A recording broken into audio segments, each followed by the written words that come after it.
Chapter 1. They had marched more than 30 kilometers since dawn, along the white, hot road where occasional thickets of trees threw a moment of shade, then out into the glare again. On either hand, the valley, wide and shallow, glittered with heat, dark green patches of rye, pale young corn, fallow and meadow and black pinewoods spread in a dull, hot diagram under a glistening sky. But right in front the mountains ranged across, pale blue and very still, snow gleaming gently out of the deep atmosphere. And towards the mountains, on and on, the regiment marched between the rye fields and the meadows, between the scraggy fruit trees set regularly on either side the high road. The burnished, dark green rye threw off a suffocating heat, the mountains drew gradually nearer and more distinct. While the feet of the soldiers grew hotter, sweat ran through their hair under their helmets, and their knapsacks could burn no more in contact with their shoulders, but seemed instead to give off a cold, prickly sensation. He walked on and on in silence, staring at the mountains ahead, that rose sheer out of the land, and stood fold behind fold, half earth, half heaven, the barrier with slits of soft snow, in the pale, bluish peaks. He could now walk almost without pain. At the start, he had determined not to limp. It had made him sick to take the first steps, and during the first mile or so, he had compressed his breath, and the cold drops of sweat had stood on his forehead. But he had walked it off. What were they after all but bruises? He had looked at them, as he was getting up, deep bruises on the backs of his thighs. And since he had made his first step in the morning, he had been conscious of them, till now he had a tight, hot place in his chest, with suppressing the pain, and holding himself in. There seemed no air when he breathed. But he walked almost lightly. The captain's hand had trembled at taking his coffee at dawn, his orderly saw it again. And he saw the fine figure of the captain wheeling on horseback at the farmhouse ahead, a handsome figure in pale blue uniform with facings of scarlet, and the metal gleaming on the black helmet and the sword scabbard, and dark streaks of sweat coming on the silky bay horse. The orderly felt he was connected with that figure moving so suddenly on horseback, he followed it like a shadow, mute and inevitable and damned by it. And the officer was always aware of the tramp of the company behind, the march of his orderly among the men. The captain was a tall man of about 40, grey at the temples. He had a handsome, finely knit figure, and was one of the best horsemen in the West. His orderly, having to rub him down, admired the amazing riding muscles of his loins. For the rest, the orderly scarcely noticed the officer any more than he noticed himself. It was rarely he saw his master's face, he did not look at it. The captain had reddish-brown, stiff hair, that he wore short upon his skull. His mustache was also cut short and bristly over a full, brutal mouth. His face was rather rugged, the cheeks thin. Perhaps the man was the more handsome for the deep lines in his face, the irritable tension of his brow, which gave him the look of a man who fights with life. His fair eyebrows stood bushy over light blue eyes that were always flashing with cold fire. He was a Prussian aristocrat, haughty and overbearing.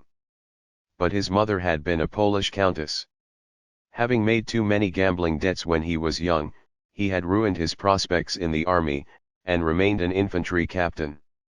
He had never married, his position did not allow of it, and no woman had ever moved him to it. His time he spent riding. Occasionally he rode one of his own horses at the races and at the officers' club. Now and then he took himself a mistress. But after such an event, he returned to duty with his brow still more tense, his eyes still more hostile and irritable. With the men, however, he was merely impersonal, though a devil when roused, so that, on the whole, they feared him, but had no great aversion from him. They accepted him as the inevitable. To his orderly he was at first cold and just and indifferent, he did not fuss over trifles. So that his servant knew practically nothing about him, except just what orders he would give, and how he wanted them obeyed. That was quite simple. Then the change gradually came. The orderly was a youth of about 22, of medium height, and well built. He had strong, heavy limbs, was swarthy, with a soft, black, young mustache.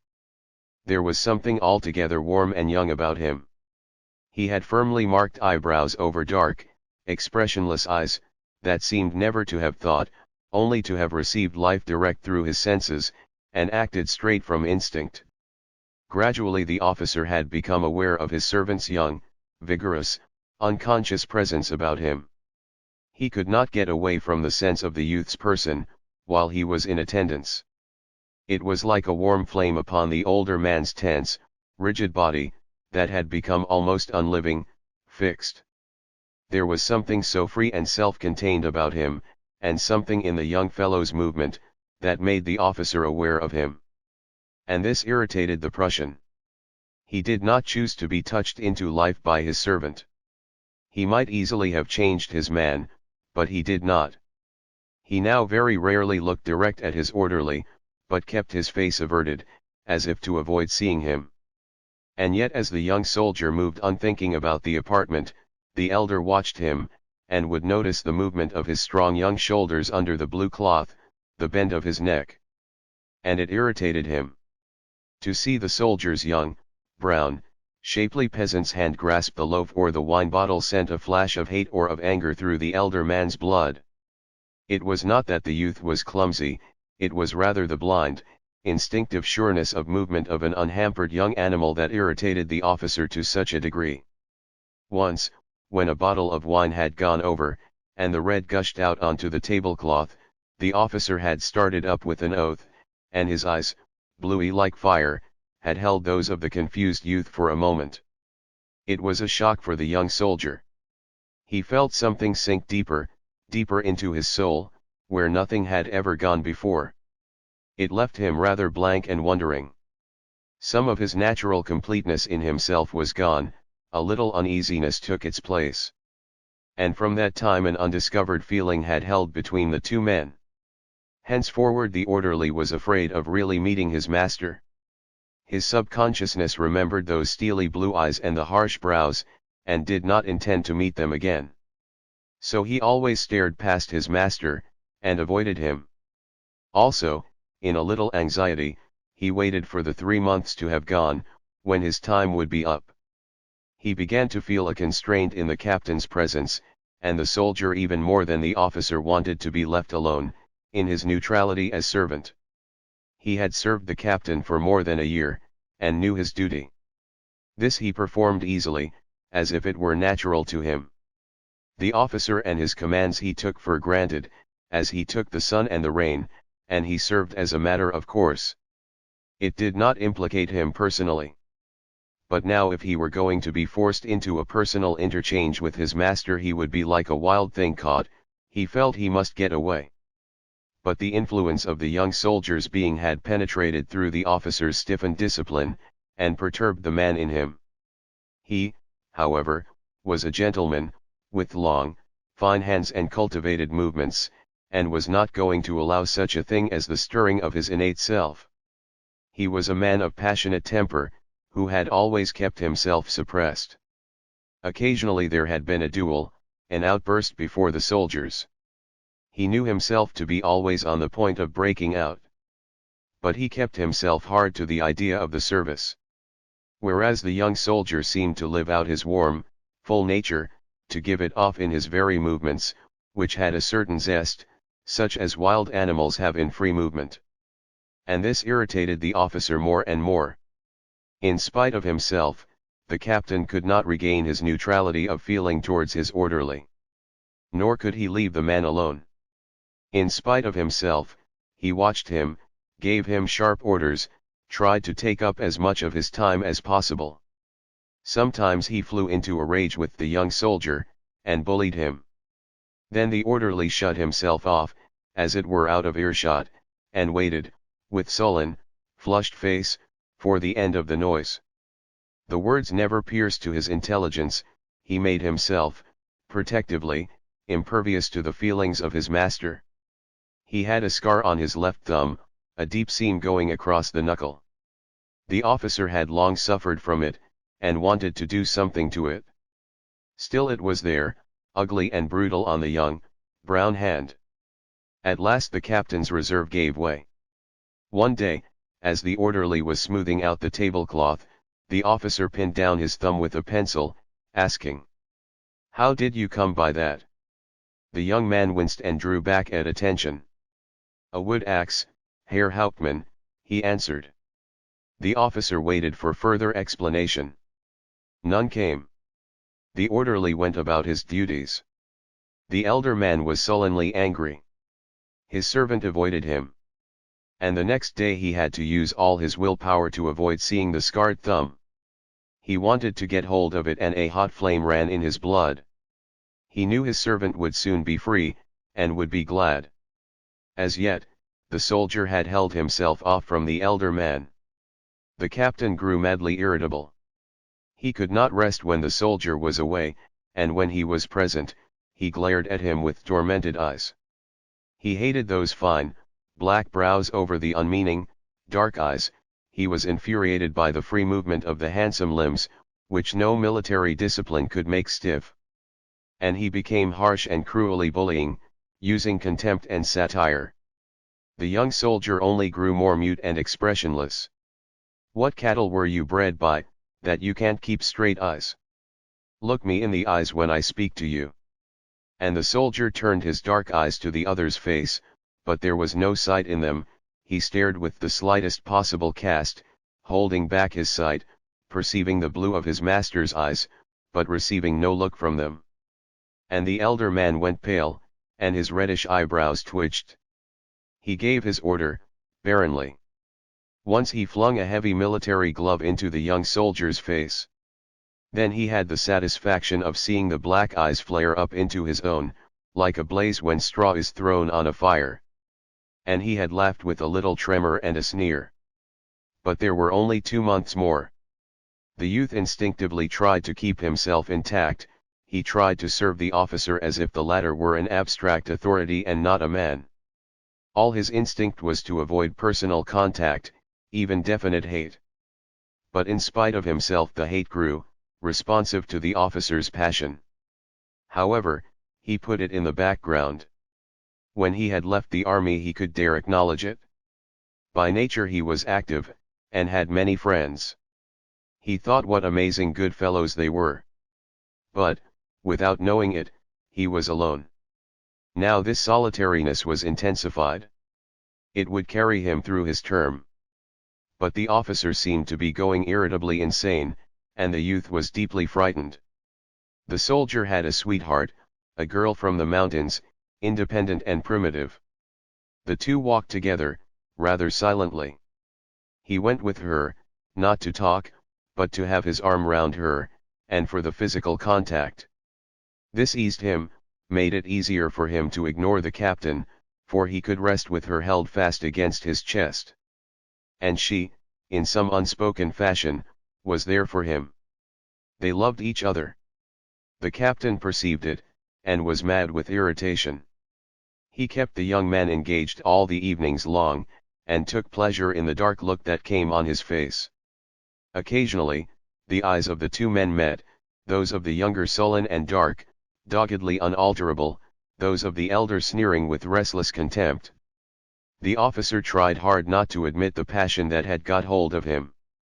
He would not know that his feeling for his orderly was anything but that of a man incensed by his stupid, perverse servant. So, keeping quite justified and conventional in his consciousness, he let the other thing run on. His nerves, however, were suffering. At last he slung the end of a belt in his servant's face. When he saw the youth start back, the pain tears in his eyes and the blood on his mouth, he had felt at once a thrill of deep pleasure and of shame. But this, he acknowledged to himself, was a thing he had never done before. The fellow was too exasperating. His own nerves must be going to pieces. He went away for some days with a woman. It was a mockery of pleasure. He simply did not want the woman. But he stayed on for his time. At the end of it, he came back in an agony of irritation, torment, and misery. He rode all the evening, then came straight in to supper. His orderly was out. The officer sat with his long, fine hands lying on the table, perfectly still, and all his blood seemed to be corroding. At last his servant entered. He watched the strong, easy young figure, the fine eyebrows, the thick black hair.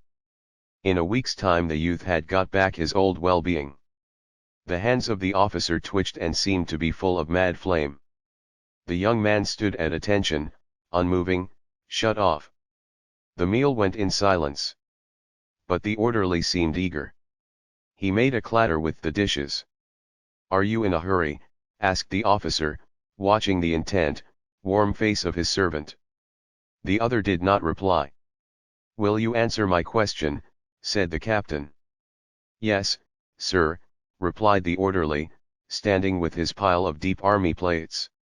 The captain waited, looked at him, then asked again. "Are you in a hurry?" "Yes, sir," came the answer, that sent a flash through the listener. "For what?" "I was going out, sir."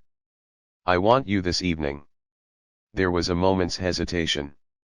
The officer had a curious stiffness of countenance. "Yes, sir," replied the servant, in his throat. "I want you tomorrow evening also. In fact, you may consider your evenings occupied, unless I give you leave." The mouth with the young mustache set close. "Yes, sir," answered the orderly, loosening his lips for a moment. He again turned to the door. "And why have you a piece of pencil in your ear?" The orderly hesitated, then continued on his way without answering. He set the plates in a pile outside the door, took the stump of pencil from his ear, and put it in his pocket. He had been copying a verse for his sweetheart's birthday card. He returned to finish clearing the table. The officer's eyes were dancing, he had a little, eager smile. "Why have you a piece of pencil in your ear?" he asked. The orderly took his hands full of dishes. His master was standing near the great green stove, a little smile on his face, his chin thrust forward. When the young soldier saw him his heart suddenly ran hot. He felt blind. Instead of answering, he turned dazedly to the door. As he was crouching to set down the dishes, he was pitched forward by a kick from behind. The pots went in a stream down the stairs, he clung to the pillar of the banisters. And as he was rising he was kicked heavily again, and again, so that he clung sickly to the post for some moments. His master had gone swiftly into the room and closed the door. The maidservant downstairs looked up the staircase and made a mocking face at the crockery disaster. The officer's heart was plunging. He poured himself a glass of wine, part of which he spilled on the floor, and gulped the remainder, leaning against the cool, green stove. He heard his man collecting the dishes from the stairs. Pale, as if intoxicated, he waited. The servant entered again. The captain's heart gave a pang, as of pleasure, seeing the young fellow bewildered and uncertain on his feet, with pain. "Schöner," he said. The soldier was a little slower in coming to attention. "Yes, sir." The youth stood before him, with pathetic young mustache, and fine eyebrows very distinct on his forehead of dark marble. "I asked you a question." "Yes, sir." The officer's tone bit like acid. "Why had you a pencil in your ear?" Again the servant's heart ran hot, and he could not breathe. With dark, strained eyes, he looked at the officer, as if fascinated. And he stood there sturdily planted, unconscious. The withering smile came into the captain's eyes, and he lifted his foot. I forgot it, sir," panted the soldier, his dark eyes fixed on the other man's dancing blue ones. "What was it doing there?" He saw the young man's breast heaving as he made an effort for words. "I had been writing." "Writing what?" Again the soldier looked up and down. The officer could hear him panting. The smile came into the blue eyes. The soldier worked his dry throat, but could not speak. Suddenly the smile lit like a flame on the officer's face, and a kick came heavily against the orderly's thigh. The youth moved a pace sideways. His face went dead, with two black, staring eyes. "Well," said the officer. The orderly's mouth had gone dry, and his tongue rubbed in it as on dry brown paper. He worked his throat. The officer raised his foot. The servant went stiff. "Some poetry, sir," came the crackling, unrecognizable sound of his voice. "Poetry, what poetry?" asked the captain, with a sickly smile. Again there was the working in the throat. The captain's heart had suddenly gone down heavily, and he stood sick and tired. "For my girl, sir," he heard the dry, inhuman sound. "Oh," he said, turning away. "Clear the table." Click, went the soldier's throat, then again, click, and then the half-articulate, "Yes, sir." The young soldier was gone, looking old, and walking heavily. The officer, left alone, held himself rigid, to prevent himself from thinking. His instinct warned him that he must not think. Deep inside him was the intense gratification of his passion, still working powerfully. Then there was a counteraction, a horrible breaking down of something inside him, a whole agony of reaction. He stood there for an hour motionless, a chaos of sensations, but rigid with a will to keep blank his consciousness, to prevent his mind grasping. And he held himself so until the worst of the stress had passed, when he began to drink, drank himself to an intoxication, till he slept obliterated. When he woke in the morning he was shaken to the base of his nature. But he had fought off the realization of what he had done. He had prevented his mind from taking it in, had suppressed it along with his instincts, and the conscious man had nothing to do with it. He felt only as after a bout of intoxication, weak, but the affair itself all dim and not to be recovered. Of the drunkenness of his passion he successfully refused remembrance. And when his orderly appeared with coffee, the officer assumed the same self he had had the morning before. He refused the event of the past night, denied it had ever been, and was successful in his denial. He had not done any such thing, not he himself. Whatever there might be lay at the door of a stupid, insubordinate servant. The orderly had gone about in a stupor all the evening. He drank some beer because he was parched, but not much. The alcohol made his feeling come back, and he could not bear it. He was dulled, as if 9/10 of the ordinary man in him were inert. He crawled about disfigured. Still, when he thought of the kicks, he went sick, and when he thought of the threat of more kicking, in the room afterwards, his heart went hot and faint, and he panted, remembering the one that had come. He had been forced to say, "For my girl." He was much too done even to want to cry. His mouth hung slightly open, like an idiot's. He felt vacant, and wasted. So, he wandered at his work, painfully, and very slowly and clumsily, fumbling blindly with the brushes, and finding it difficult, when he sat down, to summon the energy to move again. His limbs, his jaw, were slack and nerveless. But he was very tired. He got to bed at last, and slept inert, relaxed, in a sleep that was rather stupor than slumber, a dead night of stupefaction shot through with gleams of anguish. In the morning were the maneuvers. But he woke even before the bugle sounded. The painful ache in his chest, the dryness of his throat, the awful steady feeling of misery made his eyes come awake and dreary at once. He knew, without thinking, what had happened. And he knew that the day had come again, when he must go on with his round. The last bit of darkness was being pushed out of the room. He would have to move his inert body and go on. He was so young, and had known so little trouble, that he was bewildered. He only wished it would stay night, so that he could lie still, covered up by the darkness. And yet nothing would prevent the day from coming, nothing would save him from having to get up and saddle the captain's horse, and make the captain's coffee. It was there, inevitable. And then, he thought, it was impossible. Yet they would not leave him free. He must go and take the coffee to the captain. He was too stunned to understand it. He only knew it was inevitable, however long he lay inert. At last, after heaving at himself, for he seemed to be a mass of inertia, he got up. But he had to force every one of his movements from behind, with his will. He felt lost and dazed and helpless. Then he clutched hold of the bed, the pain was so keen. And looking at his thighs, he saw the darker bruises on his swarthy flesh, and he knew that, if he pressed one of his fingers on one of the bruises, he should faint. But he did not want to faint, he did not want anybody to know. No one should ever know. It was between him and the captain. There were only the two people in the world now, himself and the captain.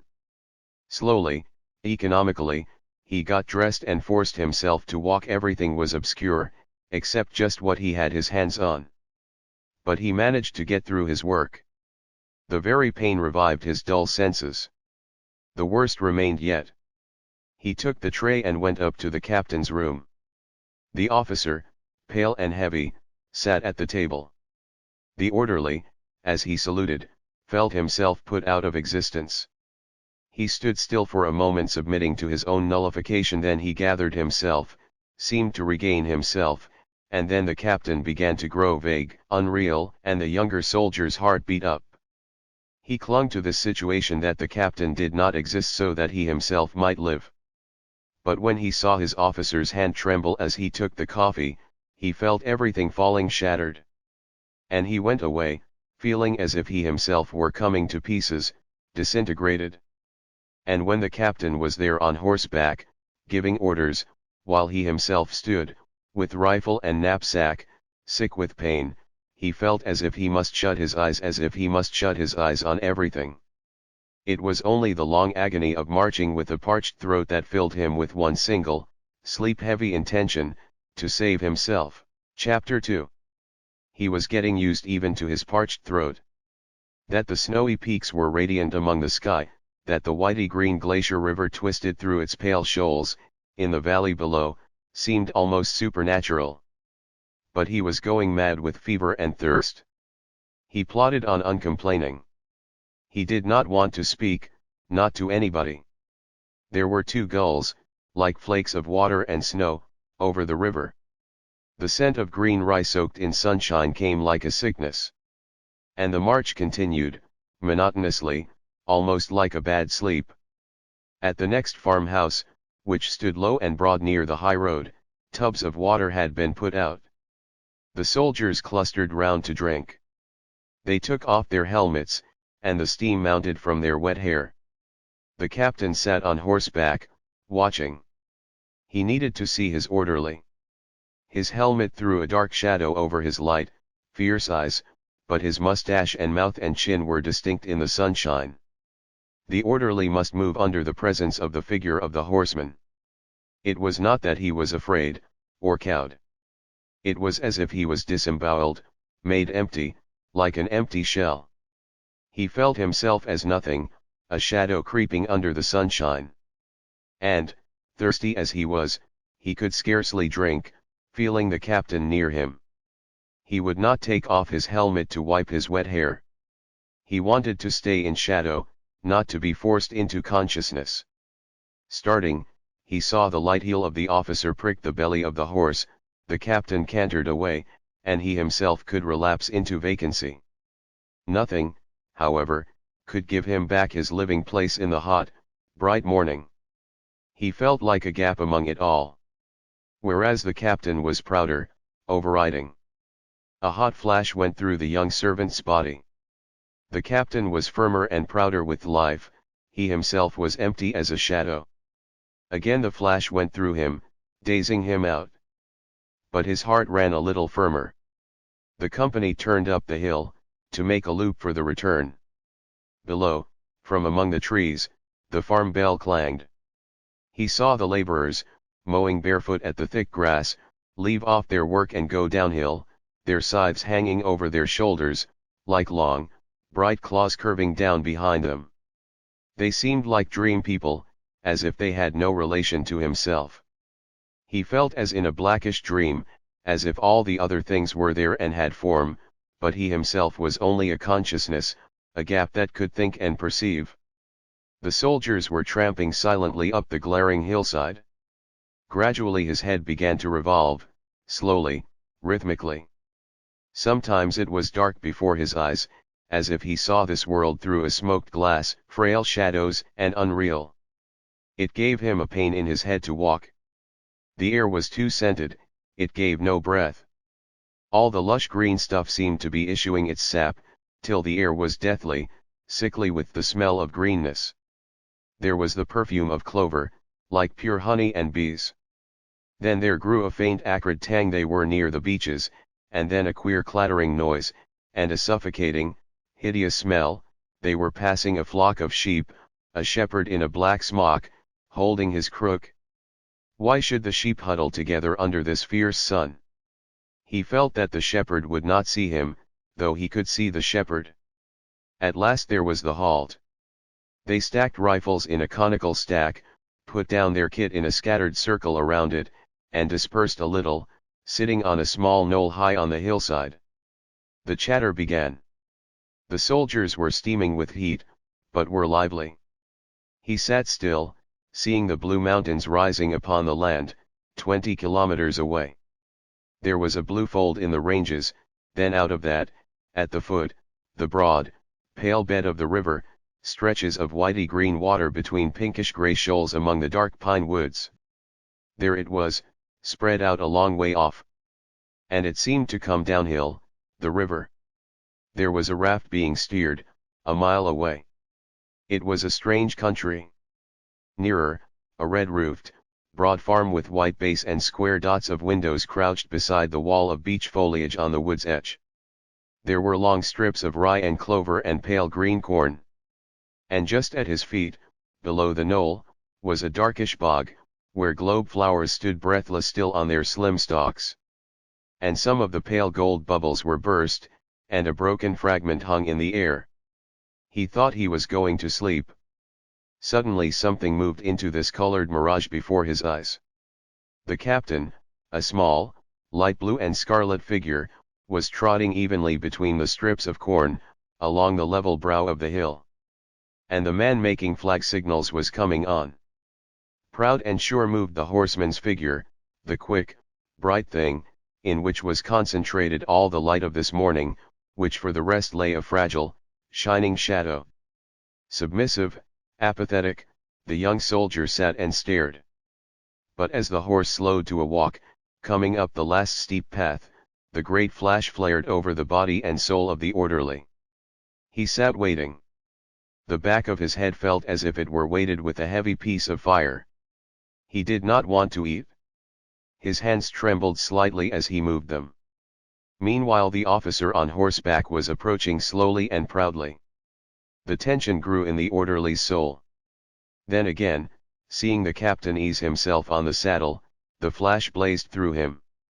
The captain looked at the patch of light blue and scarlet, and dark heads, scattered closely on the hillside. It pleased him. The command pleased him. And he was feeling proud. His orderly was among them in common subjection. The officer rose a little on his stirrups to look. The young soldier sat with averted, dumb face. The captain relaxed on his seat. His slim-legged, beautiful horse, brown as a beech nut, walked proudly uphill. The captain passed into the zone of the company's atmosphere, a hot smell of men, of sweat, of leather. He knew it very well. After a word with the lieutenant, he went a few paces higher, and sat there, a dominant figure, his sweat-marked horse swishing its tail, while he looked down on his men, on his orderly, a nonentity among the crowd. The young soldier's heart was like fire in his chest, and he breathed with difficulty. The officer, looking downhill, saw 3 of the young soldiers, 2 pails of water between them, staggering across a sunny green field. A table had been set up under a tree, and there the slim lieutenant stood, importantly busy. Then the captain summoned himself to an act of courage. He called his orderly. The flame leapt into the young soldier's throat as he heard the command, and he rose blindly, stifled. He saluted, standing below the officer. He did not look up. But there was the flicker in the captain's voice. "Go to the inn and fetch me." The officer gave his commands. "Quick," he added. At the last word, the heart of the servant leapt with a flash, and he felt the strength come over his body. But he turned in mechanical obedience, and set off at a heavy run downhill, looking almost like a bear, his trousers bagging over his military boots. And the officer watched this blind, plunging run all the way. But it was only the outside of the orderly's body that was obeying so humbly and mechanically. Inside had gradually accumulated a core into which all the energy of that young life was compact and concentrated. He executed his commission, and plodded quickly back uphill. There was a pain in his head, as he walked, that made him twist his features unknowingly. But hard there in the center of his chest was himself, firm, and not to be plucked to pieces. The captain had gone up into the wood. The orderly plodded through the hot, powerfully smelling zone of the company's atmosphere. He had a curious mass of energy inside him now. The captain was less real than himself. He approached the green entrance to the wood. There, in the half-shade, he saw the horse standing, the sunshine and the flickering shadow of leaves dancing over his brown body. There was a clearing where timber had lately been felled. Here, in the gold-green shade beside the brilliant cup of sunshine, stood two figures, blue and pink, the bits of pink showing out plainly. The captain was talking to his lieutenant. The orderly stood on the edge of the bright clearing, where great trunks of trees, stripped and glistening, lay stretched like naked, brown-skinned bodies. Chips of wood littered the trampled floor, like splashed light, and the bases of the felled trees stood here and there, with their raw, level tops.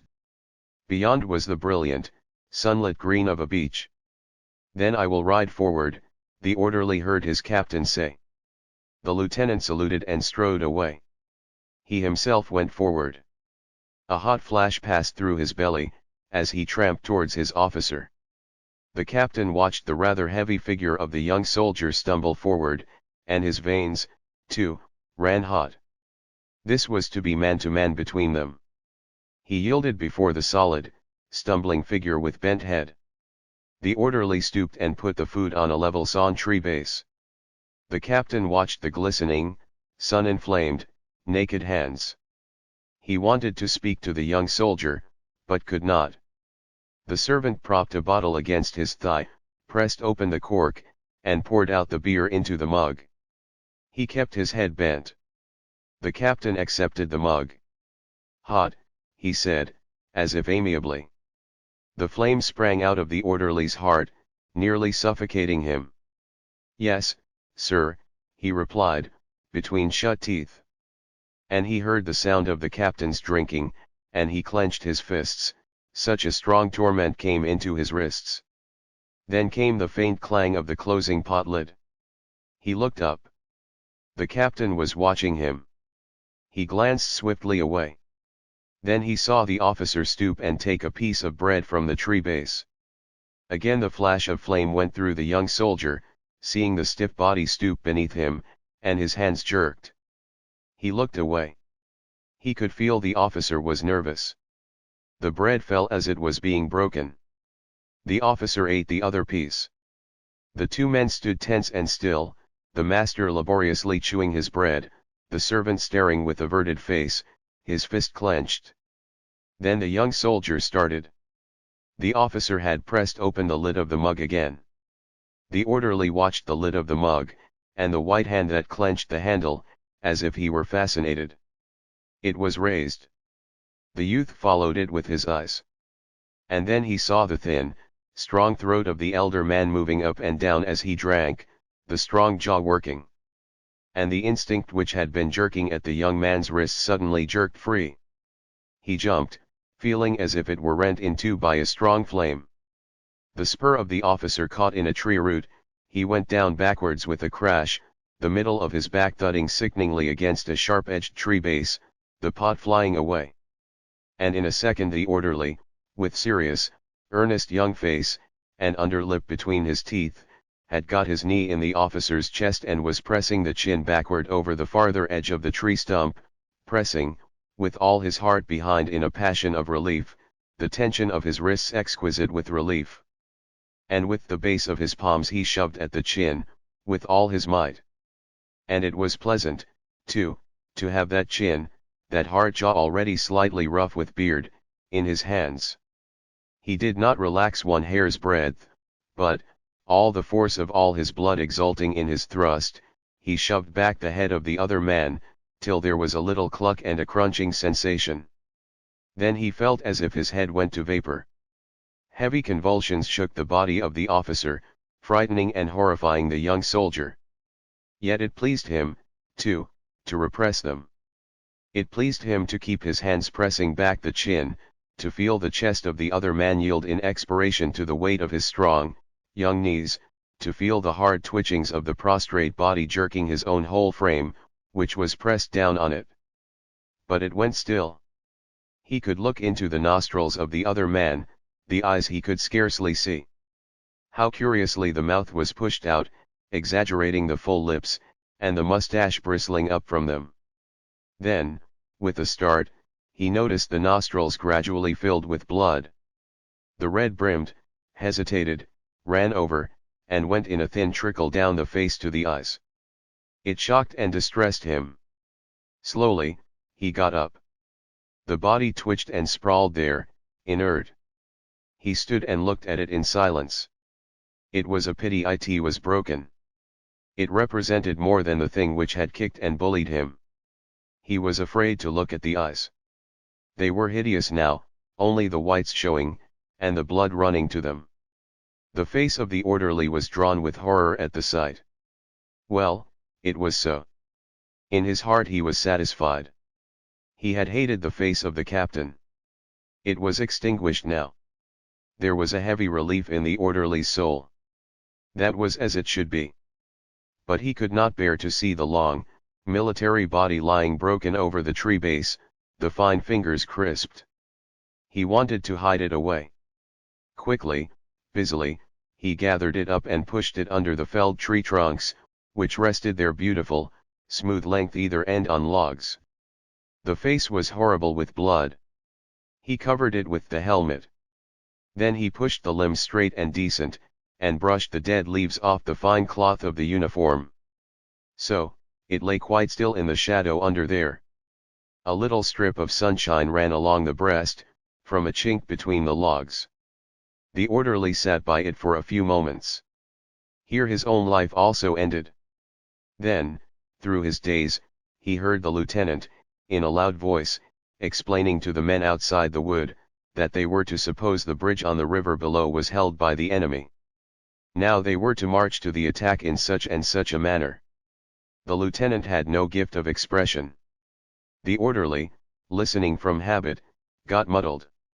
And when the lieutenant began it all again he ceased to hear. He knew he must go. He stood up. It surprised him that the leaves were glittering in the sun, and the chips of wood reflecting white from the ground. For him a change had come over the world. But for the rest it had not all seemed the same. Only he had left it. And he could not go back. It was his duty to return with the beer pot and the bottle. He could not. He had left all that. The lieutenant was still hoarsely explaining. He must go, or they would overtake him. And he could not bear contact with anyone now.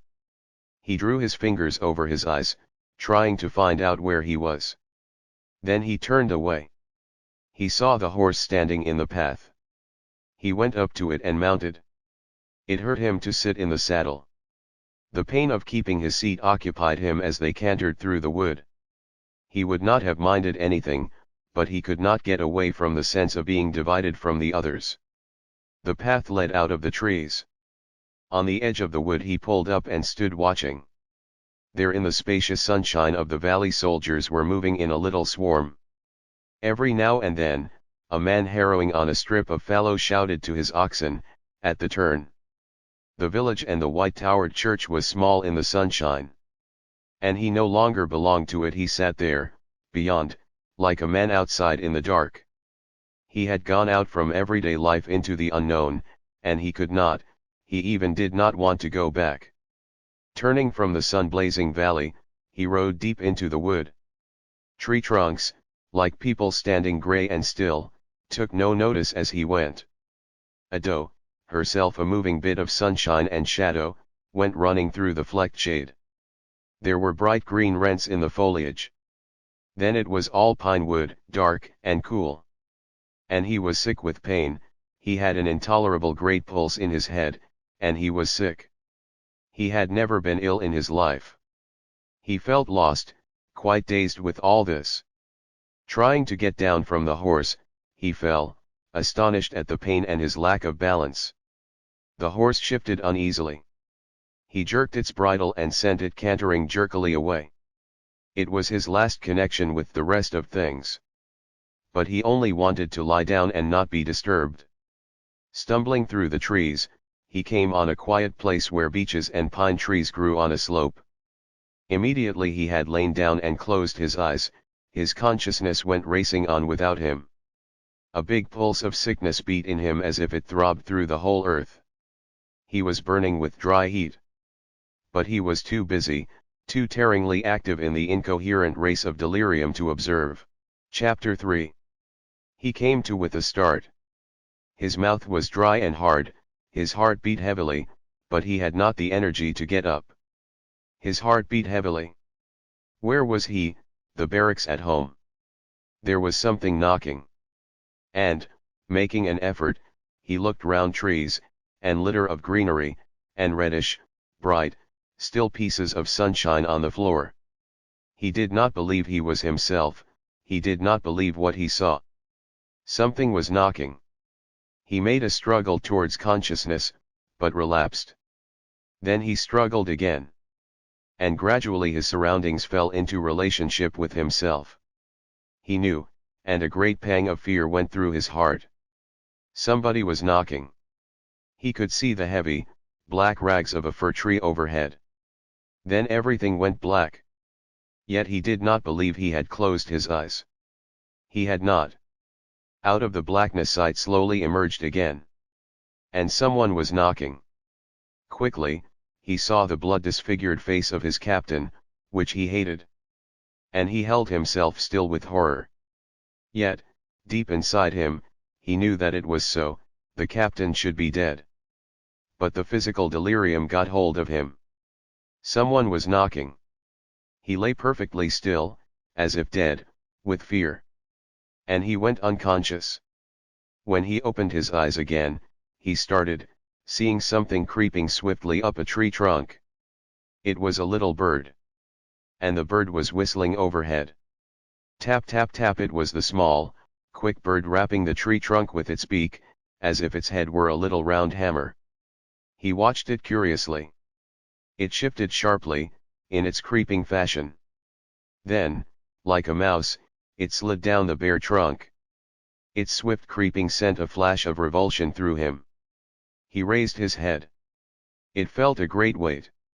Then, the little bird ran out of the shadow across a still patch of sunshine, its little head bobbing swiftly, its white legs twinkling brightly for a moment. How neat it was in its build, so compact, with pieces of white on its wings. There were several of them. They were so pretty, but they crept like swift, erratic mice, running here and there among the beech mast. He lay down again exhausted, and his consciousness lapsed. He had a horror of the little creeping birds. All his blood seemed to be darting and creeping in his head. And yet he could not move. He came to with a further ache of exhaustion. There was the pain in his head, and the horrible sickness, and his inability to move. He had never been ill in his life. He did not know where he was or what he was. Probably he had got sunstroke. Or what else, he had silenced the captain for ever some time ago, a long time ago. There had been blood on his face, and his eyes had turned upwards. It was all right, somehow. It was peace. But now he had got beyond himself. He had never been here before. Was it life, or not life? He was by himself. They were in a big, bright place, those others, and he was outside.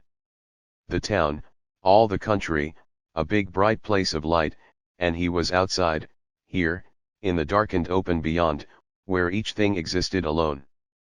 but they would all have to come out there sometime, those others. Little, and left behind him, they all were. There had been father and mother and sweetheart. What did they all matter? This was the open land. He sat up. Something scuffled. It was a little, brown squirrel running in lovely, undulating bounce over the floor, its red tail completing the undulation of its body, and then, as it sat up, furling and unfurling. He watched it, pleased. It ran on again, friskily, enjoying itself. It flew wildly at another squirrel, and they were chasing each other, and making little scolding, chattering noises. The soldier wanted to speak to them, but only a hoarse sound came out of his throat. The squirrels burst away, they flew up the trees. And then he saw the one peeping round at him, halfway up a tree trunk. A start of fear went through him, though, in so far as he was conscious, he was amused. It still stayed, its little, keen face staring at him halfway up the tree trunk, its little ears pricked up, its clawy little hands clinging to the bark, its white breast reared. He started from it in panic. Struggling to his feet, he lurched away. He went on walking, looking for something for a drink. His brain felt hot and inflamed for want of water. He stumbled on. Then he did not know anything. He went unconscious as he walked. Yet he stumbled on, his mouth open. When, to his dumb wonder, he opened his eyes on the world again, he no longer tried to remember what it was. There was thick, golden light behind golden green glitterings, and tall, grey-purple shafts, and darknesses further off, surrounding him, growing deeper. He was conscious of a sense of arrival. He was amid the reality, on the real, dark bottom. But there was the thirst burning in his brain. He felt lighter, not so heavy.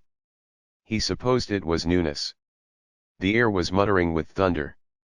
He thought he was walking wonderfully swiftly and was coming straight to relief, or was it to water? Suddenly he stood still with fear. There was a tremendous flare of gold, immense, just a few dark trunks like bars between him and it. All the young level wheat was burnished gold glaring on its silky green. A woman, full-skirted, a black cloth on her head for head dress, was passing like a block of shadow through the glistening, green corn, into the full glare. There was a farm, too, pale blue in shadow, and the timber black. And there was a church spire, nearly fused away in the gold. The woman moved on, away from him. He had no language with which to speak to her. She was the bright, solid unreality. She would make a noise of words that would confuse him, and her eyes would look at him without seeing him. She was crossing there to the other side. He stood against a tree. When at last he turned, looking down the long, bare grove whose flat bed was already filling dark, he saw the mountains in a wonder light, not far away, and radiant. Behind the soft, grey ridge of the nearest range the further mountains stood golden and pale grey, the snow all radiant like pure, soft gold. So still, gleaming in the sky, fashioned pure out of the ore of the sky, they shone in their silence. He stood and looked at them, his face illuminated. And like the golden, lustrous gleaming of the snow, he felt his own thirst bright in him. He stood and gazed, leaning against a tree. And then everything slid away into space. During the night the lightning fluttered perpetually, making the whole sky white. He must have walked again. The world hung livid round him for moments, fields a level sheen of grey-green light, trees in dark bulk, and the range of clouds black across a white sky. Then the darkness fell like a shutter, and the night was whole. A faint flutter of a half-revealed world, that could not quite leap out of the darkness. Then there again stood a sweep of pallor for the land, dark shapes looming, a range of clouds hanging overhead. The world was a ghostly shadow, thrown for a moment upon the pure darkness, which returned ever whole and complete. And the mere delirium of sickness and fever went on inside him, his brain opening and shutting like the night, then sometimes convulsions of terror from something with great eyes that stared round a tree, then the long agony of the march, and the sun decomposing his blood, then the pang of hate for the captain, followed by a pang of tenderness and ease. But everything was distorted, born of an ache and resolving into an ache. In the morning he came definitely awake. Then his brain flamed with the sole horror of thirstiness. The sun was on his face, the dew was steaming from his wet clothes. Like one possessed, he got up. There, straight in front of him, blue and cool and tender, the mountains ranged across the pale edge of the morning sky. He wanted them alone, he wanted to leave himself and be identified with them. They did not move, they were still soft, with white, gentle markings of snow. He stood still, mad with suffering, his hands crisping and clutching. Then he was twisting in a paroxysm on the grass. He lay still, in a kind of dream of anguish. His thirst seemed to have separated itself from him, and to stand apart, a single demand. Then the pain he felt was another single self. Then there was the clog of his body, another separate thing. He was divided among all kinds of separate beings. There was some strange, agonized connection between them, but they were drawing further apart. Then they would all split. The sun, drilling down on him, was drilling through the bond. Then they would all fall through the everlasting lapse of space. Then again, his consciousness reasserted itself.